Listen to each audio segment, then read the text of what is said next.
अब मूवी की स्टार्टिंग में हम देखते हैं एक लेडी को जो कि किसी खेत में से किसी से डर के भाग रही थी। भागते भागते वो लेडी गिर जाती है और अब उसके पास में 3 बच्चे आते हैं जो कि उसको एक नाइफ देते हैं और वो लेडी बोलती है कि वो अपनी बच्ची को नहीं मार सकती, लेकिन उसका खुद पर कंट्रोल नहीं होता और वो उस नाइफ से खुद का ही पेट काट लेती है और सीन यहाँ पर शिफ्ट हो जाता है। अक्षी कुछ महीने प्रेग्नेंट भी होती है और वो अपने एनजीओ में घूम रही होती है कि तभी एक लड़की उसको दिखाई देती है जिसको वहाँ के लड़के अपने साथ में नहीं खिला रहे होते और साक्षी उन लड़कों को ये समझाती है कि कोई भी लड़की कोई भी खेल खेल सकती है और वो लड़के उस लड़की को अपने साथ में खिलाने लगते हैं। अब हेमंत यहाँ पर साक्षी से बात कर रहा होता है कि तभी रोड पर एक गाड़ी आकर रुकती है जिसमें बैठे हुए लोग हेमंत को गुस्से में देख रहे थे और हेमंत भी उनको देखकर काफी परेशान सा हो जाता है। हेमंत और साक्षी अब घर चले जाते हैं और वहाँ पर कजला साक्षी को उसके होने वाले बच्चे के लिए एक गिफ्ट भी देता है जिससे कि साक्षी और हेमंत काफी खुश हो जाते हैं। हालांकि ये चीज काफी ज्यादा स्ट्रेंज है कि एक ड्राइवर उसको यहाँ पर गिफ्ट दे रहा है, लेकिन इसके बारे में हम एंड में काफी डिटेल में बात करेंगे, सो स्टे ट्यून्ड। अब रात को साक्षी और हेमंत सो रहे होते हैं और कुछ ही देर के बाद में साक्षी की नींद खुलती है तो उसको मारपीट की आवाज आती है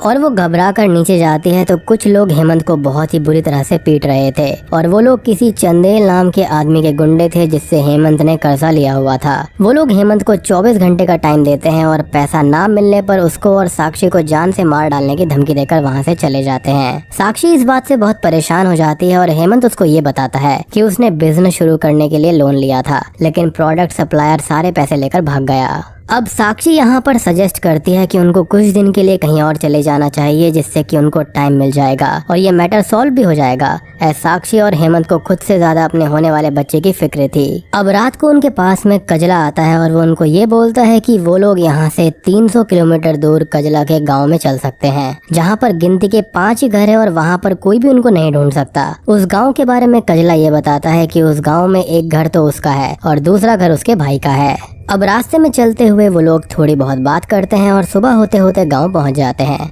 गांव पहुंचकर कजला उनको पैदल जाने का रास्ता बता देता है और कार को वहां पर रखकर चला जाता है। अब साक्षी और हेमंत यहाँ पर गन्ने के खेतों के बीच से आगे बढ़ते हैं और ये बिल्कुल यहाँ पर किसी भूल भुलैया जैसा होता है और पता नहीं और हेमंत उस खेत में काफी टाइम तक घूमते रहते हैं और उनको कोई भी रास्ता नहीं मिल रहा होता। थोड़ी देर के बाद में आगे जाते हुए साक्षी और हेमंत थोड़ा हंसी मजाक करते हैं और एक स्केयर क्रो के पास में आकर रुक जाते हैं जो कि उस खेत का एक टाइप से चौराहे जैसा था। अब साक्षी यहाँ पर प्रेग्नेंट थी और थक भी गई थी तो हेमंत उसको वहीं पर रुककर आराम करने को बोलता है और खुद आगे जाकर घर को ढूंढने के लिए बोलता है और तुरंत ही वापस आने का बोलकर वहां से चला जाता है। अब साक्षी वहां पर बैठी रहती है जहां पर स्केयर क्रो थोड़ी सी मूवमेंट भी करता है जिसको साक्षी नोटिस तो कर लेती है लेकिन इग्नोर कर देती है और ये हॉरर मूवीज में अक्सर लोग इग्नोर बहुत ही ज्यादा करते हैं। अब साक्षी की नींद लग जाती है और जब उसकी नींद खुलती है तो वहाँ पर रात हो चुकी थी जिससे अब साक्षी परेशान हो जाती है कि हेमंत अभी तक वापस क्यों नहीं आया और वो कहाँ पर रह गया होगा। साक्षी यहाँ वहाँ सब जगह ढूंढने लगती है और कुछ दूर जाने के बाद वो भटक सी जाती है, बट घूमते घूमते वो एक घर के पास पहुँचती है जहाँ पर उसको हेमंत मिल जाता है।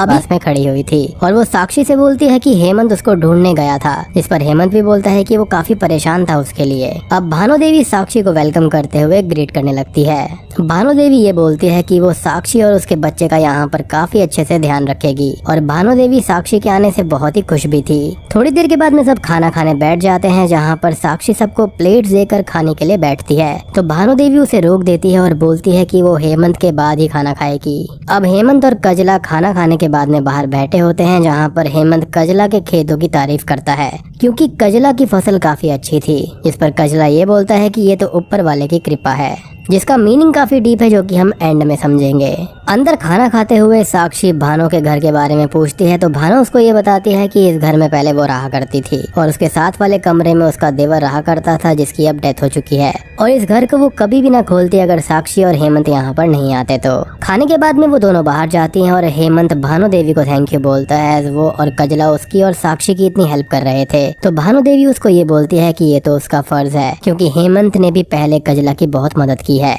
अब भानु देवी यहाँ पर सभी को दूध पीने के लिए देती है और साक्षी से बोलती है कि वो साक्षी और उसके बच्चे का पूरा ध्यान रखेगी। अब कुछ ही देर के बाद भानु और कजला अपने घर चले जाते हैं और साक्षी और हेमंत सोने के लिए चले जाते हैं जहाँ पर साक्षी हेमंत को ये बोलती है कि भानु देवी थोड़े से पुराने ख्यालातों की है, ऐसे वो ये मानती है कि पत्नी को पति के बाद ही खाना चाहिए एंड ऑल, जिस पर हेमंत मजाक करने लगता है। रात को हेमंत सो जाता है और साक्षी लेटे हुए अपने बच्चे से बात कर रही होती है। तभी उसका ध्यान दूसरे रूम यानी कि कि भानु देवी के देवर के कमरे की विंडो पर जाता है, जहाँ पर हम किसी स्ट्रॉन्ग प्रेजेंस को फील कर पाते हैं, लेकिन साक्षी उसको इग्नोर करके सो जाती है। अब सुबह साक्षी जागती है तो बाहर भानु हेमंत के घाव पर दवा लगा रही होती है और वो साक्षी को दवा दे देती है कि हेमंत को रोज लगा दे वो। अब कजला वहाँ पर आता है और वो हेमंत को अपने खेत दिखाने के लिए ले जाता है। उन दोनों के जाने के बाद में भानु साक्षी से बोलती है कि साक्षी ठीक से नहीं सो पाई, जिस पर साक्षी ये बोलती है कि नई जगह पर सोने से ऐसा ही होता है। और भानु बोलती है कि साक्षी को आदत लग जाएगी, जिस पर साक्षी ये बोलती है कि वो लोग तो 1-2 दिन के लिए यहाँ पर हैं और हेमंत ने उसको बताया होगा। जिसको सुनकर भानु थोड़ा सा अजीब बिहेव करती है और बोलती है कि यहाँ पर औरतें अपने पतियों का नाम नहीं लेती,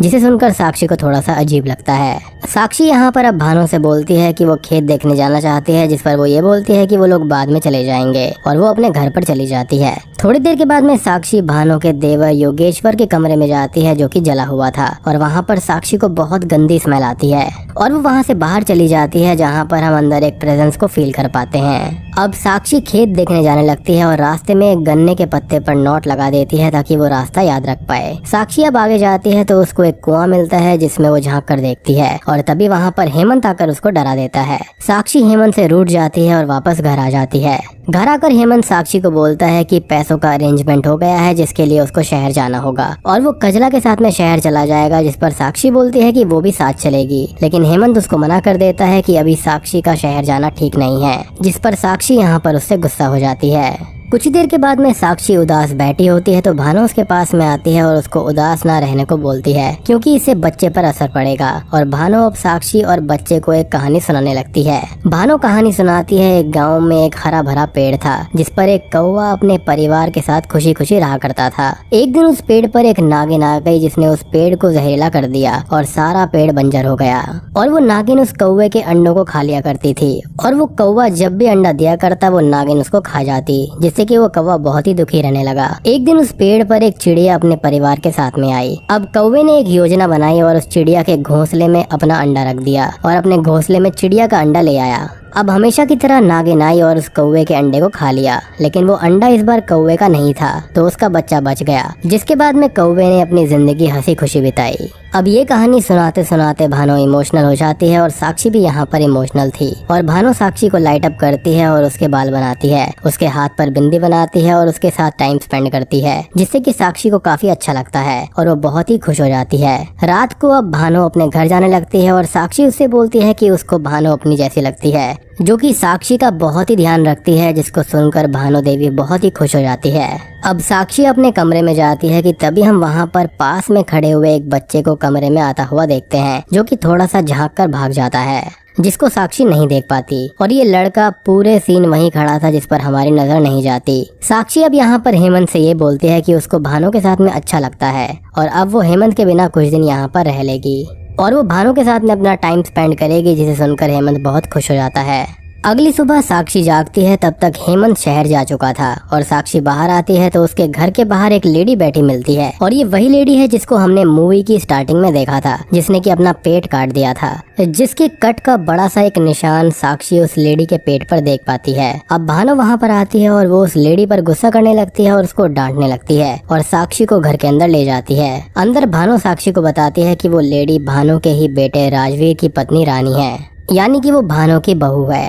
भानु रानी के बारे में बताती है कि रानी प्रेग्नेंट थी, तब राजवीर भी बहुत खुश था और भानु भी, जो कि रानी का दिन रात ख्याल रखती थी। भानु ने रानी से खेत में जाने से मना किया था, लेकिन फिर भी रानी खेत में गई और एक दिन गिरने से उसका मिसकैरेज हो गया और उसका पेट कट कर कर बच्चा निकालना पड़ा, जिसका जख्म रानी के पेट पर है। बट हमने मूवी की स्टार्टिंग में कुछ और ही देखा था, जो कि हमें एंड में पता चल जाएगा कि आखिर वो था क्या। और बच्चे के मरने के बाद में रानी सदमे में चली गई और दोबारा कभी भी बोली ही नहीं और राजवीर भी शहर चला गया, जो कि कभी भी लौटकर नहीं आया। साक्षी को ये सुनकर दुख होता है और वो बहुत ही दुखी भानु को बोलती है कि साक्षी और उसका होने वाला बच्चा भानु का ही तो है, जिसे सुनकर भानु को बहुत ही खुशी मिलती है। अब रानी वहाँ पर आती है लकड़ियाँ रखने के लिए, जिसे भानु और भी डांटती है और बातें सुनाती है। रात को भानु अपने घर जाने लगती है और बोलती है कि वो थोड़े ही टाइम में वापस आ जाएगी अपने घर का काम निपटा कर और वो आज रात साक्षी के साथ ही रहेगी। अब भानु वहाँ चली जाती है और उसके जाने के बाद में एक छोटा सा बच्चा घर की चेन बजाता है जिसको देखकर साक्षी उससे उसका नाम पूछती है और दूसरा बच्चा अब घर की दूसरी साइड से चेन बजाने लगता है। अब तभी वहाँ पर 3 बच्चे थे जो कि घर में यहाँ वहाँ पर भागकर खेलने लगते हैं, जिससे साक्षी भी खुश हो जाती है और वो उन बच्चों के पीछे पीछे जाती है। वो बच्चे छुपने लगते हैं और साक्षी को लगता है कि वो खेल रहे हैं, तो उसके साथ खुश होकर वो भी खेलने लगती है और उनका पीछा करने लगती है।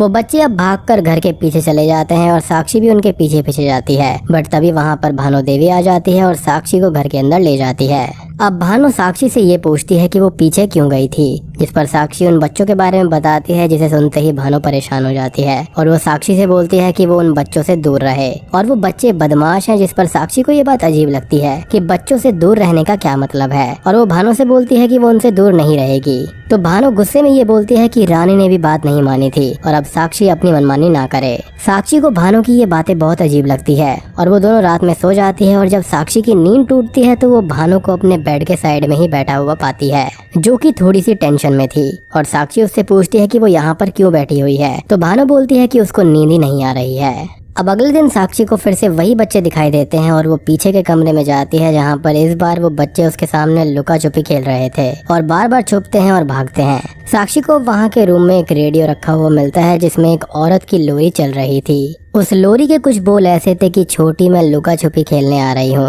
साथ ही उस टेप में एक लेडी और कुछ बच्चों की रिकॉर्डिंग थी, जो कि खेल रहे थे और काफी खुश भी थे। अब साक्षी उस कमरे के अंदर जाती है तो हम उसके पीछे किसी औरत को खड़ा हुआ देखते हैं। साथ ही साक्षी के बाहर आने पर वो औरत एक बच्चे के साथ कमरे में खड़ी थी। अब साक्षी को वो बच्चे बहुत अच्छे लगते हैं और वो रेडियो अपने साथ ले जाने लगती है कि तभी भानु आती है और वो साक्षी से बोलती है कि वो उन बच्चों से दूर रहे, जिस पर साक्षी बोलती है कि वो दूर नहीं रहेगी क्योंकि वो बच्चे ही तो हैं। अब भानु और साक्षी की रानी के ऊपर भी बहस हो जाती है, जहाँ पर भानु रानी को बहुत बुरा बुरा बोलने लगती है कि रानी यहाँ पर एक बोझ है और ऐसा वैसा, लेकिन साक्षी यहाँ पर रानी को एक औरत ही मानती है। भानु अब गुस्से में आ जाती है और वो उस टेप रिकॉर्डर को फेंक देती है और साक्षी से बोलती है कि साक्षी का पति हेमंत बेटा चाहता है और साक्षी के पेट में बेटी है, जो कि भानु जानती है, जिस पर साक्षी बोलती है कि वो हेमंत को अच्छे से जानती है और वो ऐसी सोच का आदमी नहीं है। रात को हेमंत घर वापस आ जाता है और वो बोलता है कि पैसों का अरेंजमेंट हो गया है और वो बहुत खुश भी था। साक्षी हेमंत से बोलती है कि वो लोग यहाँ से चले जाएं क्योंकि भानु उनके बच्चे को लेना चाहती है और साक्षी बहुत डरी हुई थी और परेशान भी थी, जिसको हेमंत काम डाउन करता है और जाने के लिए मान जाता है। अब वो लोग वहाँ से रात में ही जाने लगते हैं कि तभी कजला हेमंत पर अटैक कर देता है और भानु साक्षी को बेहोश कर देती है। अगले सीन में साक्षी को थोड़ा थोड़ा होश आता है तो भानु के साथ एक तांत्रिक के पास थी वो, और तांत्रिक यहाँ पर कोई रिचुअल कर रहा था, लेकिन साक्षी यहाँ पर फिर से बेहोश हो जाती है।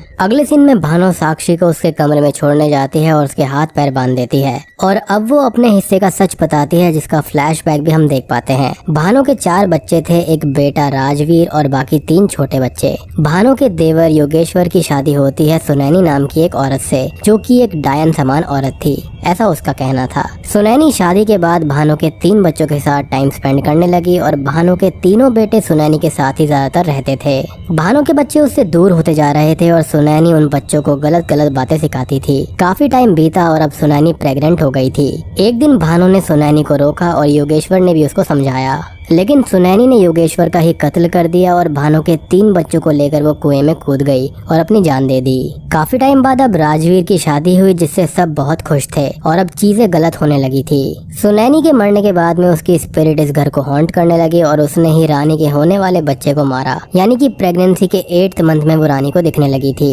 अब अपना वंश आगे बढ़ाने के लिए राजवीर की दूसरी शादी की गई और दूसरी बीवी को भी मार दिया गया उसके बच्चे के साथ, और तीसरी के साथ में भी ऐसा ही हुआ। अब भानु ने अपने वंश को बचाने के लिए एक उपाय निकाला और राजवीर को शहर भेज दिया, जहाँ पर उसकी शादी हुई, और अब वो तब से वहाँ पर शहर में ही है। और शहर में राजवीर की बीवी भी अभी 8th मंथ में है और अब साक्षी का भी 8th मंथ लग गया है। तांत्रिक ने भानु को बोला था कि जो कोई भी औरत अपने 8th मंथ में इस घर के अंदर 3 दिन तक रह लेगी और सुनैनी से बच जाएगी तो भानु के परिवार पर लगा हुआ श्राप हट जाएगा। भानु साक्षी को बोलती है कि उसको यहाँ 3 दिन रहना होगा और वो अगर रह लेती है तो राजवीर का बच्चा बच सकता है। अब तभी भानु वहाँ से चली जाती है साक्षी को अकेला छोड़कर, और अब हम उस कमरे में सुनैनी की इविल स्पिरिट को देखते हैं, जो कि साक्षी के पेट पर हाथ रख देती है। अब अगली सुबह साक्षी जागती है और खुद को खोलकर अपना पेट देखती है, जिसके ऊपर एक बर्न्ड हैंड का मार्क था। साक्षी अब सब जगह हेमंत को ढूंढने लगती है और वो पीछे के कमरे तक जाती है जहाँ पर वो रेडियो अपने आप आ जाता है और लोरी प्ले होने लगती है, जिससे साक्षी काफी डर जाती है। साक्षी अब अपने कमरे में जाती है जहाँ पर वही 3 बच्चे थे और वो साक्षी से बोलते हैं कि उसके पेट में छोटी बच्ची है और उसको वो लोग ले जाएंगे, बट वो बच्चे हैं ना, वो सब ठीक कर देंगे। वहीं अब सुनैनी की आवाज आती है और साक्षी उससे डर जाती है और वो बच्चे भी गायब हो जाते हैं। अब साक्षी को सुनैनी और वो भानु के 3 बच्चे हर जगह दिखाई देने लगते हैं, जो कि लुका छिपी खेल रहे होते हैं सुनैनी के साथ में, और सुनैनी भी दिखाई देती है उसको हर जगह। वो बच्चे और सुनैनी साक्षी को हर जगह दिखाई देते हैं, जो कि कुएं में कूद जाते हैं और साक्षी इससे घबरा जाती है और उसको भानु की बात याद आती है कि यहाँ 3 दिन तक जो कुछ भी दिखेगा भ्रम ही होगा, और साक्षी खुद को संभालती है कि ये सब भ्रम है। अब तक साक्षी इससे काफी डर चुकी थी और वो वहाँ से भागने की कोशिश करती है, बट खेत में वो भटक जाती है और बहुत घूमने के बाद भी वहाँ से बाहर नहीं निकल पाती, और अब तक यहाँ पर रात भी हो गई थी। साक्षी लौट कर आने लगती है तो उसको भानु, कजला और राजवीर की आवाज आती है, जो कि साक्षी को ढूंढ रहे थे कि वो भागने की कोशिश कर रहे हैं, और वो घर पर आकर सुनैनी वाले रूम में छुप जाती है, जहाँ पर उसके पास उसको प्रेग्नेंट सुनैनी खड़ी मिलती है। अब राजवीर, भानु और कजला अंदर आते हैं और वो लोग साक्षी पर फ्यूल डालकर उसको जला देते हैं, बट ये साक्षी का भ्रम था और सुनैनी साक्षी को डराती है और अब साक्षी वहाँ से बाहर आ जाती है।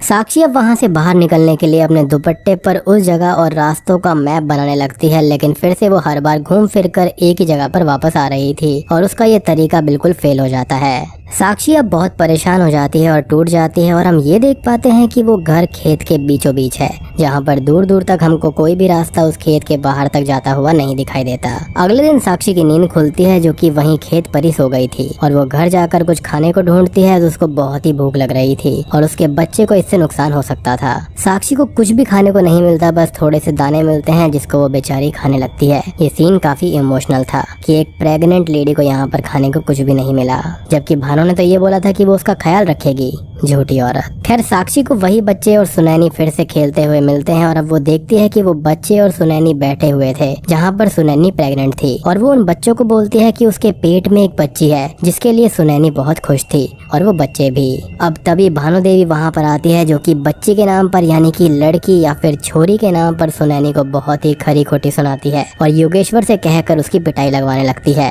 योगेश्वर सुनैनी को पीट रहा होता है कि तभी वो 3 बच्चे आते हैं, सुनैनी को एक नाइफ देते हैं खुद को बचाने के लिए, और सुनैनी यहाँ पर रोते हुए ये बोलती है कि योगेश्वर उसकी बेटी यानी कि छोरी को छोड़ दे। योगेश्वर को अब और गुस्सा आ जाता है और वो सुनैनी को और मारने लगता है, बट इस बार बच्चे उसको रोकने के लिए उसके पैर पकड़ते हैं, जिससे कि वो गिर जाता है और गलती से सुनैनी के हाथ का नाइफ उसको लग जाता है और योगेश्वर की वहीं ऑन द स्पॉट डेथ हो जाती है। भानु देवी अब वहाँ पर आती है और वो योगेश्वर की मौत के लिए सुनैनी को दोष देने लगती है, जिस पर सुनैनी रोते हुए ये बोलती है कि उसने कुछ भी नहीं किया और ये सब कुछ एक हादसा था। अब तभी वहाँ पर रानी दिखाई जाती है और राजवीर की बाकी बीवियां भी दिखाई जाती है, जिनको सुनैनी नाइफ देती है और वो अपना पेट काट लेती हैं। साक्षी इससे बहुत डर जाती है और घर पर खुद को संभालने की कोशिश कर रही होती है, जहाँ पर अब उसको बगल वाले कमरे में आग दिखाई देती है और साक्षी बड़बड़ाती है कि सुनैनी बेकसूर थी। साक्षी अब उस कमरे में जाती है तो उसको कोई दिखाई नहीं देता, बट उसका पेट जलने लगता है, जिससे साक्षी को बहुत तकलीफ होती है और वो नीचे गिर जाती है। कुछ देर के बाद में साक्षी को होश आता है तो वो अपने पास जली हुई सुनैनी को लेटी हुई देखती है और उसकी बच्ची भी वहाँ पर थी और वो 3 बच्चे भी वहाँ पर बैठे थे, जो कि बोल रहे थे कि वो बच्ची का ख्याल रखेंगे। अब साक्षी को फिर से होश आता है तो वहाँ पर कोई भी नहीं था और उसका पेट भी जला हुआ था और अब वो प्रेग्नेंट भी नहीं थी। साक्षी अब घबराती है और बाहर भागकर जाती है उस कुएं के पास में, जहाँ पर कजला ये बोल रहा होता है कि बेटों से वंश आगे बढ़ता है। राजवीर साक्षी की बच्ची को लेता है और कुएं में फेंक देता है और भानु और कजला बताते हैं कि ये उनकी प्रथा है, जिससे कि अच्छी फसल होती है। साक्षी ये सब देखकर बहुत ही ज्यादा डर जाती है और वो तीनों वहाँ से हंसते हुए चले जाते हैं और साक्षी उस कुएं में झांक कर देखती है तो उस कुएं के अंदर बहुत सारी बच्चियों की लाश पड़ी हुई थी, जिनको पैदा होते ही यहाँ पर फेंक कर मार दिया गया था प्रथा के नाम पर। अब साक्षी यहाँ पर बहुत रोने लगती है और ये सब वो विजन्स में देख रही थी, यानी कि ये सब रियल नहीं था, बल्कि सुनैनी उसको ये सब दिखा रही थी कि असल में हुआ क्या है। साक्षी यहाँ पर काफी ज्यादा रो रही थी और वो आगे बढ़ती है तो उसको वही टेप रिकॉर्डर मिलता है जिस पर लोरी चल रही थी। साक्षी आगे खेत में जाती है तो उसको वो 3 बच्चे मिल जाते हैं और वहाँ पर अब सुनैनी भी आ जाती है, जो कि साक्षी को नाइफ देती है और अब उसका असली जला हुआ रूप हम देख पाते हैं, जो कि बहुत जोर से चिल्लाते हुए रोने लगती है। और अब साक्षी वो नाइफ ले लेती है और ना चाहते हुए भी अपने पेट को काटने लगती है और रोते हुए सुनैनी से भीख मांगती है कि वो उसको और उसकी बच्ची को छोड़ दे, और तभी यहाँ पर सीन शिफ्ट हो जाता है। अब हम साक्षी को घर पर देखते हैं जिसके पास भानु आती है जो कि बहुत खुश थी कि साक्षी का बच्चा और वो बच गई, मतलब कि भानु की बहू बच गई है। अब हेमंत और कजला भी वहाँ पर आते हैं और हेमंत साक्षी से बोलता है कि उन लोगों को यहाँ से चले जाना चाहिए और ये लोग बहुत ही खतरनाक हैं। लेकिन साक्षी अब ये बोलती है कि वो सबके असली चेहरे यहाँ पर दिखा कर जाएगी और दोस्तों अब यहाँ पर खुलते हैं असली पत्ते। साक्षी अब सारी कहानी बताती है जिसका हम फ्लैशबैक भी देख पाते हैं। साक्षी अब सारा सच बोल देती है कि सुनैनी को बच्ची होने वाली थी और वो भानु के 3 बेटों को अपनी बच्ची के बारे में बताती थी, तो ये चीज भानु को अच्छी नहीं लगी और उसने योगेश्वर से कहकर सुनैनी को पिटवाया। लेकिन यहाँ पर गलती से योगेश्वर की जान चली गई थी। उसके बाद में सुनैनी की 8th मंथ प्रेगनेंसी में उसको भानु और कजला ने राजवीर से जिंदा जलवा दिया था और जली हुई सुनैनी ने एक बच्ची को जन्म दिया जिसको अपनी अच्छी फसल की प्रथा के नाम पर उन लोगों ने कुएं में फेंक दिया और अपनी बच्ची के लिए सुनैनी भी कुएं में कूद गई और सुनैनी और अपनी होने वाली बहन को बचाने के लिए नादान 3 बच्चे भी कुएं में कूद गए थे। यानी कि असल में ये सब हुआ था, ना कि यहाँ पर भानु की बताई हुई बकवास बात हुई थी। अब यहाँ पर कजला और भानु सुनैनी को ही गलत बोलते हैं, लेकिन साक्षी यहाँ पर सब कुछ देख चुकी थी। उसने सुनैनी की कहानी, उसका दर्द महसूस किया था, तो वो उनकी बातों को काट देती है कि वो लोग झूठे हैं। अब सुनैनी के मरने के बाद में राजवीर की शादी हुई और सुनैनी की स्पिरिट ने सबके बच्चों को मार दिया ताकि भानु और कजला का जो वंश है वो आगे ना बढ़ पाए। भानु यहाँ पर ये बोलती है कि उसकी बहुओं को तो सुनैनी ने ही मारा है, जिस पर साक्षी बोलती है कि ये भी झूठ है क्योंकि बहुओं को यहाँ पर भानु और कजला के कहने पर राजवीर ने मारा था, क्योंकि जिंदा रहकर वो किसी काम की तो थी नहीं, बच्चा तो वो पैदा भी नहीं कर सकती थी और जिंदा रहने पर भानु और कजला का सच सबके सामने आ जाता और इसका फ्लैशबैक भी हम देख पाते हैं। और रानी यहाँ पर इसलिए बच गई थी क्योंकि वो तो पहले से ही सदमे में थी और वो सब कुछ बोलना छोड़ चुकी थी। सुनैनी ने सिर्फ अपनी कहानी सबको बताई थी, उसने किसी को मारा नहीं था। और हम फ्लैशबैक में देखते हैं कि साक्षी ने सुनैनी से बोला था कि वो उसको छोड़ दे और साक्षी समझ चुकी है उसके दर्द को। सुनैनी ने साक्षी को छोड़ दिया था और अब यहाँ पर एक और शॉकिंग चीज रिवील होती है और यहाँ पर फाइनल पत्ते रिवील होते हैं कि हेमंत यहाँ पर कोई और नहीं बल्कि भानु देवी और कजला का बेटा राजवीर ही है, जिसने शहर जाकर साक्षी को फंसाया और उससे शादी करी। मीनिंग कि अब तक भानु जिस बेटे और बहू के बारे में बात कर रही थी वो राजवीर और साक्षी ही थे। बेसिकली यहाँ पर भानु देवी ने तांत्रिक के जरिए एक रिचुअल किया कि अगर यहाँ पर वो प्रेग्नेंट बहू 3 दिन तक टिक जाएगी तो उसका बच्चा बच जाएगा और उनके ऊपर से ये श्राप खत्म हो जाएगा। और 2 चीजें और थी कि वो अपना वंश आगे बढ़ाना चाहती थी, तो अगर लड़का हुआ तो बहुत अच्छी बात है और अगर नहीं हुआ तो वो उसको सेक्रीफाइस कर देंगे प्रथा के तौर पर, जिसको वो ये कह देंगे कि उससे उसकी फसल अच्छी होगी। मतलब यहाँ पर फीमेल फोर्टिसाइड को यहाँ पर हॉरर के रूप में दिखाने की कोशिश करी गई है कि आज भी गांव के अंदर ऐसा होता है और जो कि काफी खतरनाक है और काफी इमोशनल भी है और ऐसा नहीं होना चाहिए, इस पर बैन होना चाहिए क्योंकि बहुत सारे ऐसे केसेस होते हैं जो कि रजिस्टर तक नहीं होते। खैर अब साक्षी वहाँ से बाहर जाने लगती है, ये सच वो सबके सामने लाएगी और उसके पीछे हेमंत जैसे ही उसको मारने आता है, लेकिन तभी रानी वहाँ पर आती है और वो सबको जान से मार देती है। साक्षी अब आगे चलती है और उसको खेत के रास्ते पर वहाँ पर वही चौराहे पर 3 बच्चे मिलते हैं जो कि अब साक्षी को सही रास्ता दिखा देते हैं और साक्षी खेत से बाहर जाने लगती है। तभी रानी भी उसके पास आ गई थी जो कि उसके साथ इस नर्क से अब बाहर आ जाएगी।